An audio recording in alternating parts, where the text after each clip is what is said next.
اور امریکی صدر ڈونلڈ ٹرمپ کی جانب سے یہ کہا گیا ہے کہ ویکسین کے بغیر ہی اگلے سال یہ وائرس ختم ہو جائے گا۔ امریکی صدر ڈونلڈ ٹرمپ نے نیا شوشہ چھوڑ دیا ہے۔ کہتے ہیں آئندہ سال کورونا کے چند کیسز دوبارہ سامنے آ سکتے ہیں۔ خزاں کے بعد اس وائرس کا نام و نشان تک باقی نہیں رہے گا۔ وائرس بھی دوسری اشیاء کی طرح ایک دن مر جاتا ہے۔ مزید جانتے ہیں نمائندہ واشنگٹن خرم شہزاد ہمارے ساتھ موجود ہیں۔ خرم شہزاد، بتائیے گا امریکی صدر کی جانب سے یہ کیا شوشہ چھوڑ دیا گیا ہے؟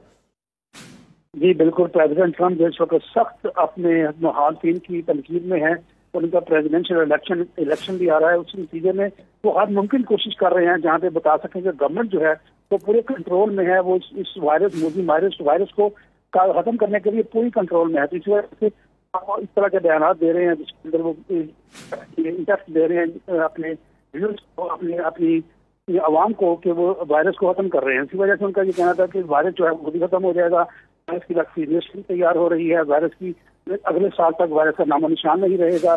اس کے علاوہ ابھی جو یہاں پہ آپ کو میں بتاتا چلوں پیشنٹ جو ہے اس وقت کلینکل ٹرائل پہ پہنچ چکی ہے، تو امید یہ کی جا رہی ہے اکتوبر تک اس کی ویکسینیشن جو ہے امریکہ میں کر دی جائے گی۔ لیکن پریزیڈنٹ ٹرمپ کی طرف سے اس طرف کے جو بیانات ہیں وہ اپنی الیکشن کمپین کو اور اپنی عوام کو مطمئن کرنے کے لیے ہیں۔